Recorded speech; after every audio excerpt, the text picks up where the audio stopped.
It's a pleasure to be speaking here in Edinburgh, particularly next to Lindsey. It's important for me to tell you, especially those of you who were involved in the March Against the War, that perhaps you may have felt that nothing happened in tangible terms, that the war happened. The greatest march in the history of Britain never managed to stop the warmongers from carrying out the occupation of Iraq. But what it did do for me, in my little cell in Guantanamo, where the interrogators, the CIA and the FBI and all the other alphabet agencies, had told me that the British government had washed its hands of me, that the British people didn't care, that I was left here to my own devices, and that they could do whatever they wanted with me. But it was an American soldier who'd served, it was an enigma, who'd served 2 tours of duty in Vietnam as a volunteer. And he was shocked at the way we were being treated. And he'd been in Vietnam. And he said, "I brought you some good news, son. I brought you some good news.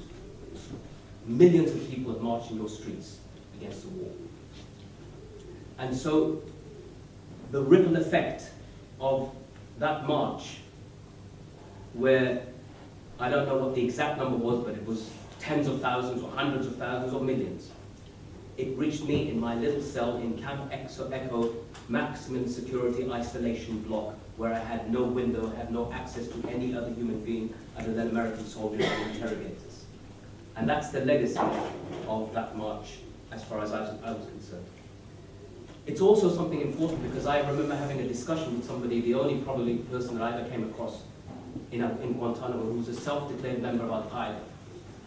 And he said that we target the British public and the American public and everybody else because they're not innocent.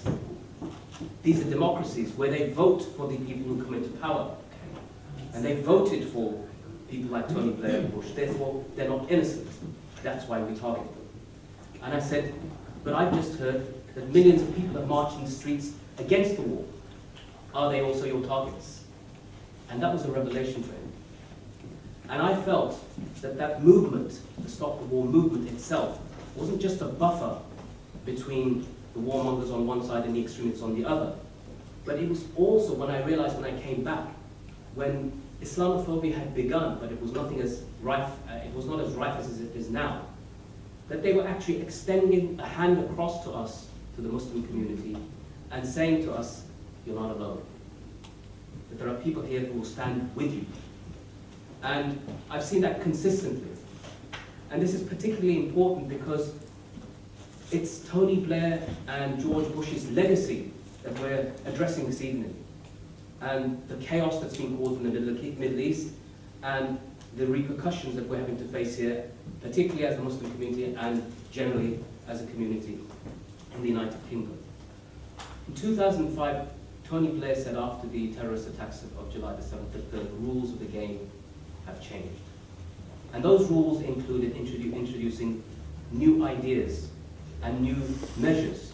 Tony Blair wanted, let's remember, he wanted to push through a law in this country that would have had people detained in pre-trial detention for 90 days. That would be the equivalent of a 6-month sentence and the equivalent of apartheid-era South Africa.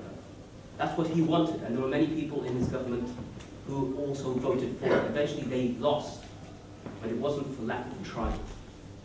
What we also heard from people like Tony Blair was that the radicalization process was all to do with the Muslim belief system, to do with Islam in itself, that there's something, that this Islamism, these Islamists, this Islam which is okay as long as you're not political in any way or active in any way, as long as you're in your mosque and your mosque doesn't talk politics, as long as it's Labour politics, New Labour politics, then it's okay.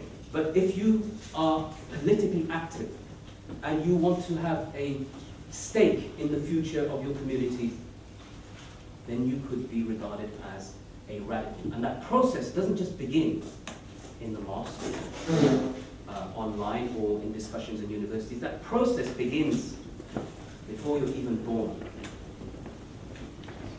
In fact, it begins from the cradle, but it ends in the grave.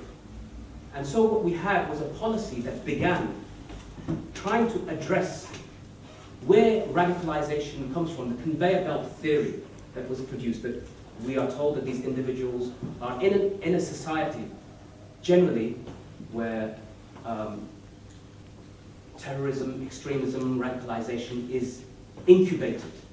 So the parents might not be actively encouraging the person to become a radical, they're not stopping it either. And when they go to the mosques, that's where they're learning from. And when they go to the universities with their little Islamic societies, that's where they're honing in their skills and they're arguing, debating, and challenging. And then, as they get older into the workplaces and elsewhere, they're starting to radicalize those of their colleagues and so forth.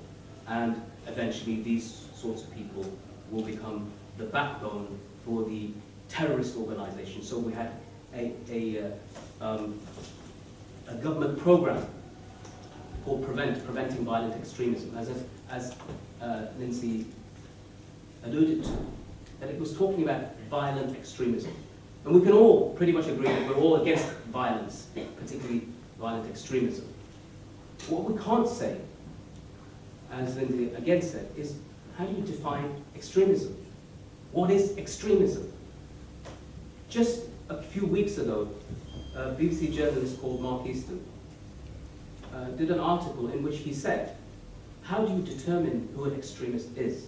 The British government at one time saw Nelson Mandela as an extremist. In fact, they saw him as a terrorist because he was convicted as a terrorist and served 27 years as a convicted terrorist. Yet we have a statue outside Parliament celebrating the man. Gandhi was regarded as an extremist by Churchill, as a half-naked fakir, plotting the demise of the great British Empire through non-violent extremism. Yet we have statues of him outside Parliament. And what we have, you see here, is, in my view, that what we need to be really forcefully saying to the government is that whatever it is that you want to point out today is wrong, you've utilized for your own benefits. And what I mean by this is that they'll say that jihad and Islam and all those things are very bad. Yet the British government has supported jihad throughout history, whenever it wants to. It did it during the Crimean War when it supported the Ottoman Caliphate, the great battle of the Charge of the Light Brigade. We all know the story of the Charge of the Light Brigade, but we don't know why it happened, because they were supporting the Ottoman Empire against the Russians, the Tsarist Russians. We know Britain, for example, was supporting the Chechen separatists in 1850s, because again they were fighting against the Russians. And jihad was good then. We know much later on that during the First World War, where my great-grandfather fought, and the Second World War, where my grandfather fought, that the scholars of the Islamic world were told to issue fatwas, legal edicts, declaring jihad as obligatory for the colonized people of India against the Germans. So you had declarations of jihad in favor of the British government. The Germans, not wanting to be outdone, also published magazines called Al-Jihad for their prisoners of war that they captured, asking their Muslim prisoners to turn on their British masters because it was jihad to fight for the Germans. So everybody was using it. And later on again, we've seen in films like Rambo 3, if you've ever watched it, Sylvester Stallone talking about how the great Mujahideen take no shit from anyone, and how they were supported and financed. In fact, if we read the history and learn the history, the Mujahideen of Afghanistan, those who do jihad, were supplied with British blowpipe anti-aircraft missile systems, and being British, they turned out to be totally crap, and they were replaced by the Stinger, which had a 7 to 10 kill ratio of those helicopters that wreaking havoc over the Afghan villages. So jihad was good then too. It was also good recently in Libya, as again Lindsey pointed out, that the rebels in Libya who were fighting identified themselves as Mujahideen. In fact, some of the rebels had been detained here in the UK and placed on control orders and had been held on secret evidence that had been supplied by Gaddafi, who had found that the British government had been working in cahoots with the Gaddafi regime, very closely. And these individuals that had been detained in the UK were cannon fodder. But when the revolutions began, all these people were released and allowed to go back to Libya, and I went to Libya and met with several of these people. Shockingly, some of them led the rebels to victory. Some of them were heads of visiting delegations of foreign dignitaries. So if you can imagine, there's a person who was detained here in the UK for years on end, put under control order because he's a terrorist, but in Libya, he's guarding Hillary Clinton when she comes along to visit. And I'm sure Cameron, when he went over, was also guarded by the same people. So it reminds me of this statement of Lord Palmerston, who was the Prime Minister in 1852. He said, "We have no perpetual friends, we have no eternal enemies. Only our interests are eternal and perpetual, and it is those that we shall follow." So it's nothing to do with that, nothing to do with morals, nothing to do with ethics and about the right thing. It's all about interests. And if they were honest with us and said this is all about interests, at least we could turn around and say at least they're honest. But they're lying, and constantly lying. The latest escapade is Syria. It's the most confusing one that we've seen as a Muslim community. What happened in Syria, we know, was part of the Arab Spring. Whether you agree with it, whether you disagree with it, whether you see it as a ploy, whatever it was, for many people on the ground, it was something very real. They were getting rid of despots that had been ruling them by steel and iron and fire for the past 3 or 4 decades at least. And so people rose up and they said in the streets, "SACC yurid isqat al-nizam," that the people want to bring down the regime through peaceful protest. And in other places, it went, as you saw in Libya, it got Western support. In Syria, it was different. In Syria, there was no oil. In Syria, there was other factions. There were the Russians and there were the Iranians and the possible fear, actually, that how could we in any way support Assad? After all, he was part of the axis of evil. So Britain supported, tacitly at least, the Free Syrian Army and the other rebel groups. And it was sending non-lethal aid to the Free Syrian Army that fought alongside with and shared resources with the al-Nusra Front, which is Al-Qaeda in the Levant. It was sending generators, it was sending body armor, it was sending night vision goggles. So you see, again, and they knew this. They knew this and continued to supply non-lethal aid to the Free Syrian Army as late as January 2014. Now, they've arrested many people, including myself, for sending a generator. I was arrested in 2014 in February for sending a generator to one of the Syrian rebels. And if they wanted to prosecute me for sending one generator, one of my numerous arguments in court, which I was spoiling for the fight in court, would have been, if I'm in prison for sending them one generator, the entire cabinet of the British government needs to be in the dock for sending 1,000 generators. And you see, it's this confusion. What we're told, the term of terrorist, and extremist, and radical, is thrown about so willy-nilly, we just don't know what it means. It has no meaning anymore. And I'll give you an example. The PKK, which is the Kurdish Liberation Movement, or Kurdish Workers' Party, is a banned terrorist organization in the UK. Hezbollah, the the Lebanese organization, is a banned terrorist organization. But Britain is on the same side as these guys.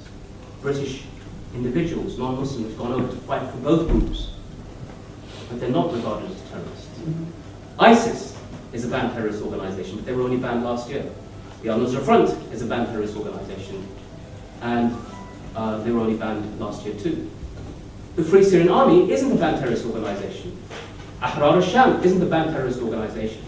But people have gone over from here, fought with them, and come back and been arrested and prosecuted and convicted. So it's confusing. In all of this, of course, what we don't understand is that terrorism is supposed to be the use of violence for a political, ideological, or religious cause. And who's setting the standard? Who's telling us that it's okay to do this? Who's saying that it's okay in certain circumstances? Imagine it's a parent telling a child, Do as I say, but not as I do. And that's what's left a great deal of confusion in the Muslim community, because what happened up and down the country in 2011, 12, and 13, there were masses of events taking place, thousands of vehicles taking over aid to Syria. And while some people did go and join the terrorist organizations, and I'm not making any excuses or apologies, ISIS have killed people that I know very well, my friends. So I'm no supporter of them in any way at all. But it is important to understand that there was a genuine care and support from the Muslim community in this country to help the people, the beleaguered people of Syria. And now when we've got people like Boris Johnson saying that whoever goes to Syria, he didn't say Muslim, but he didn't have to. That's what he meant. Will be deemed and regarded as a terrorist. Now, we are in a place where, if that wasn't bad enough, we've got laws, we've got a recent law that's being passed. And over the past decade, we've had over 10 pieces of legislation that have been passed that don't say Muslim in the law. They don't say these will only apply to Muslims. They couldn't never say that. But in de facto terms, that's almost exclusively who it applies to. We have a law passed in 2006, which has been deemed the Glorification of Terrorism Act, in which people have been convicted for writing poetry. In the land of Shakespeare and Burns and Wordsworth, we're convicting, and a young girl called Safeena Rashid was convicted for writing poetry. Another person was convicted for publishing books. Some of those books were written in the 8th century. He was convicted. Thankfully, both these two cases that I've mentioned on appeal were quashed. But it shows, why were they prosecuted in the first place? Who wants these sorts of prosecutions in Britain? Now, before people start accusing me of being seditious or saying that Britain's a terrible place, it's not compared to the rest of Europe for Muslims. Britain is still the best place, I think, in my view. And I've been around and seen the communities in Germany and in Belgium and in Holland and France and elsewhere. And I'm very thankful that we're not in that situation. But we've seen Britain deteriorate from being a place that we could proudly say that we were British before.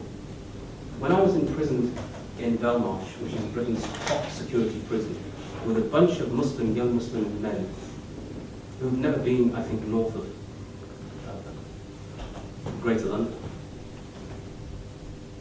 they were all rooting for the SNP to win. And I'm thinking, why? They have absolutely zero interest in politics. If you ask them who's the Chancellor, they wouldn't know. If you ask them who's the Defence Secretary or the Home Secretary, well, they know the Home Secretary. They wouldn't know anybody else. So, why did they care? It's because they didn't feel British. They certainly didn't feel English.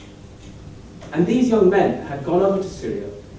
They joined the fight. They'd seen what had happened. And crucially, they came back because they didn't like what ISIS was doing. They didn't want to be part of that. And they returned and they thought, we're doing the right thing.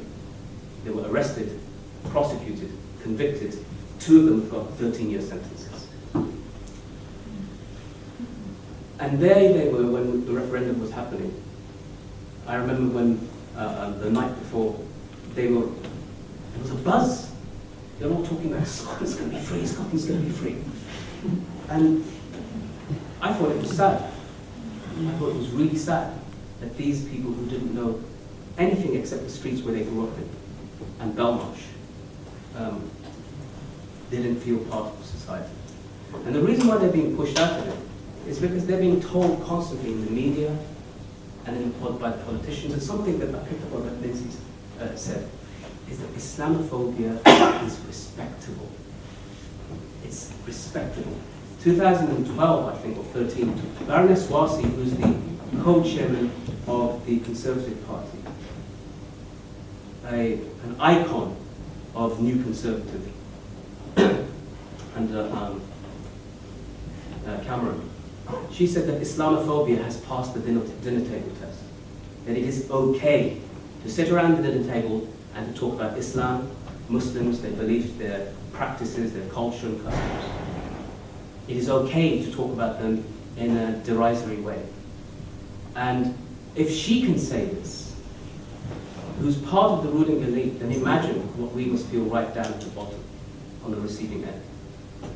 And when you've got people who are saying that not only should you be worried about your children if they behave in a particular way, or if they start becoming a more practicing of Muslims, but I just want to quote you a guideline that was given to Tower Hamlets schools for signs of radicalization of Muslim children. And it's this: as part of some forms of radicalizations, parents may feel their child's behavior seems to be improving. Children may become quieter and more serious about their studies. They may dress more modestly and mix with a group of people that seem to be better behaved than previous friends. So if their behavior is improving, if they're becoming better, if they're doing good at school, if they're not being bad, then they're bad. That's the logic.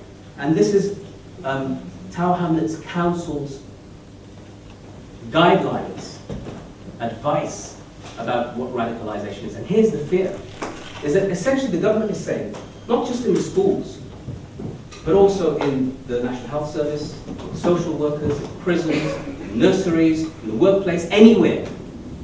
Prevent, you see, was first introduced as a mechanism to help people root out extremism, to prevent it. As of January 2015, as part of the Terrorism Act that was passed, it is now law. So prevent, there is a legal duty for people within the universities and the schools and the colleges and public places to report, to prevent officers what a person may think is a person becoming radicalized. So imagine following this guideline verbatim, if you saw a Muslim child that is now doing better than they were before, that they're improving in their behavior, improving in their work, are more serious about their studies, and have got better friends than before, that's a sign of radicalization. Everybody laughed when I said this here, but for us it's deadly serious. This is where we're at right now. And it's a shame because we are being told, not just by non-Muslim lawmakers, we've got a Muslim chief of police here. His name is Mac Chisti. He says that we need now to be less precious about private space for Muslims. He said, and Lindsey alluded to this, that teenagers who stop wearing Western clothes, who stop drinking, stop shopping at Marks and Spencer's, and believe celebrating Christmas is forbidden, are all going to be potential radicals. Now, as a child, I went to a Jewish school. We celebrated Hanukkah, Pesach, Purim, Yom Kippur, never celebrated Christmas, ever. I wonder, would that be included? I don't think so. And so you see, we are constantly told that Muslims are backwards. We're told that Muslims have some sort of natural affinity to violence. We are a fifth column in the making. We need to be afraid. There was a poll done recently, I think by The Independent, in which children were asked about their views of Muslims. And I think that, I don't know what the percentage was, something like 60% said that they believe that Muslims are going to take over this country. And we don't even constitute, I think, 3% of the population, if that. So it's this sort of fear-mongering that has become rife. And we have to ask who's doing this. Who is doing this? Well, the media is doing it, that's true. We know that a section of the media is doing it. But the politicians are endorsing it. And the public is buying it. And we are receiving it. But there is a way we can counter some of this. There is a way we can counter some of this. And I think it's through, not just through some of the things that Safeena was talking about, though I think those are extremely important, to reach out to the youth, to reach out to across the communities. In fact, to be honest with you, it's quite hard I think here it's quite cosmopolitan, it's not too bad, but when we're talking about real reaching out, we've got to go to those parts of Middle England where they've never seen anybody who looks like us, where they're actually worried and also curious. And we have to sort of engage that curiosity and to dispel the worry. But that's hard. It's not easy, because when you especially feel under threat, when you constantly feel yourself, because how it looks. And even if we were to remove our beards, remove our hijabs, take off our Islamic clothes, we couldn't do anything about our color. So we're not going to bow down to that. We're going to stay where we are. Whether it stays or it falls, we're standing. But there are things, I think, that are important to tell Britain about what Islam's contribution has been to civilization. I think that's crucial, because we're constantly told that Muslims haven't contributed anything, and they ask for everything. Well, let's take the word chemistry. Al-Kimia is from the Arabic, which was a process that was developed by the Arabs as a direct result of them trying to seek a closer connection to their faith. If you take the word, whoever plays chess, the term Shah Mat is where you get checkmate from. It means in Arabic the king is dead. If you take the most quintessential figure of Englishness, Admiral Nelson, who in Trafalgar Square is commemorated at the Battle of Trafalgar. Well, the word admiral comes from the word Amir al-Bihar, which means king, the leader of the sea. And the word Trafalgar comes from Taraf al-Ghar, which means the place of the cave. If you take one of the most famous English football teams, Arsenal, the gunners, right? It's where they have the gun, an arsenal of weapons. But it comes from the Arabic, Dar al-Sina al-Asliha, which means the place of the manufacture or storage of weapons. And of course the famous Gibraltar, which many people must go to holiday for. And the quintessential British thing to do comes from Jabal al-Tariq, the mountain of, or the rock of Tariq, after Tariq bin Ziyad, who led Muslim armies to conquer Spain. Muslims gave us the works, or reintroduced the works of the Greeks in terms of geography, philosophy, physics, mathematics. You take the word, for example, algorithm, comes from Abu Musa al-Khawarizmi, algorithm. And he also gave us the first book of algebra, which was from Kitab al-Jabr wal-Muqabil, which means to fix, to replace that which has gone missing. So you've got all of these, and these are just my few words that I've got. The word camera comes from al-Kamara, which means from Ibn al-Haytham, who built this little room and made a tiny pinhole in it in order to refract the light and to start the process, or to explain the process of how the camera would begin. All of these contributions, and many, many more, are what Muslims have given the world, not just the Western world, but the world. And it is crucial, I think, in a place where we talk about not Roman numerals. Can you imagine doing subtraction and multiplication with Roman numerals? We use Arabic numerals. That's what they're called. So we need to tell people and remind people that this is a shared culture. It's helped, just as Western culture has helped people in the East. The Eastern culture, which is older, has helped people in the West to develop. And so what this would do would be to help people to diffuse this hatred that exists. Because the battle that's taking place with the politicians and the media, it's very difficult for us to win. But with ordinary people, I think we can make progress, and I think it's important that we all do that. Thank you.